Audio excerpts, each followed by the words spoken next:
وعلیکم السلام ورحمۃ اللہ وبرکاتہ۔ اللہ رب العالمین خیر و عافیت میں رکھے۔ رمضان قریب ہے، اس مناسبت سے آن لائن پڑھانے والے نے بچوں کو افطاری کی دعا سکھائی، تو وہ بھی بے اصل اور بے بنیاد۔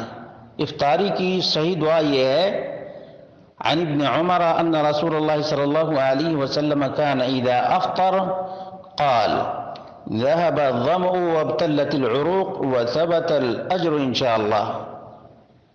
اللہ کے رسول صلی اللہ علیہ وسلم جب افطاری کرنے لگتے تو یہ دعا پڑھا کرتے تھے: ذهب الظمأ وابتلت العروق وثبت الاجر ان شاء اللہ۔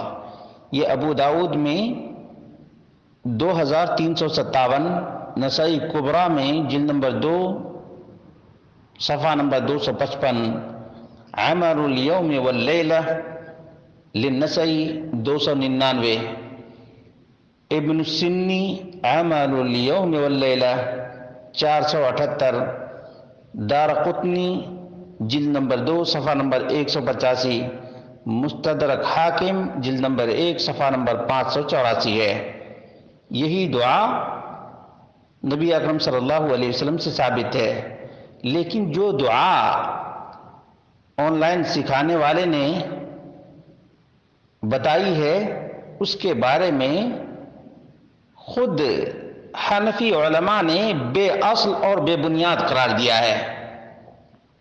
ایک تو ضعیف وہ روایت ہے جو ہے اللہم لک صمت وعلی رزقک افطرت، شیخ ناصر الدین الالبانی نے ارواء الغلیل میں اس کو ضعیف قرار دیا ہے، اور اس میں جو ہمارے یہاں عام طور پہ کہا جاتا ہے اللہم لک صمت وبک آمنت وعلیک توکلت، یہ عبارت وہذہ الزیادہ لا اصل لها وبک آمنت وعلیک توکلت، اس کی کوئی بنیاد ہی نہیں ہے۔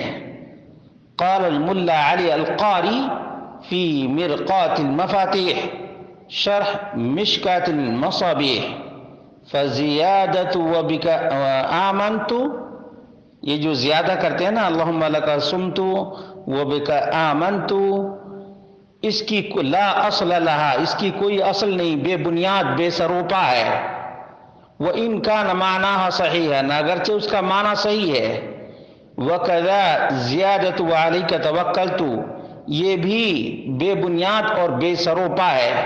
اس لیے میں اکثر کہا کرتا ہوں کہ اگر ہماری بات نہیں مانتے تو اپنے علماء صاحب مرقات ملا علی القاری الحنفی کی تو بات مانیں کہ انہوں نے بے بنیاد قرار دیا ہے، اور بے بنیاد چیز ہی ہمارے ہاں رائج ہے۔ وَبِكَ آمَنْتُ وَعَلَيْكَ تَوَكَّلْتُ وَعَلَىٰ رِزْقِكَ أَفْطَرْتُ، یہ سب کیا ہے؟ بے اصل اور بے بنیاد ہے۔ کیا کوئی بغیر ایمان ہی کے روزہ رکھے گا؟ کہ یہاں پر اظہار کیا جا رہا ہے وَبِكَ آمَنْتُ وَعَلَيْكَ تَوَكَّلْتُ، یہ بے بنیاد ہے، اور اس ٹیچر کو چاہیے کہ اللہ سے ڈرے اور سچی اور اچھی دعائیں نبی اکرم صلی اللہ علیہ وسلم سے جو ثابت ہیں وہی سکھایا کریں، کیونکہ یہ پرورش اور تربیت کا وقت ہے۔ اب بچپن میں جو چیزیں یاد ہو جاتی ہیں وہ بعد تک باقی رہتی ہیں، لیکن اس کا وبال اسی آدمی پہ پڑے گا جو غلط سکھایا ہے۔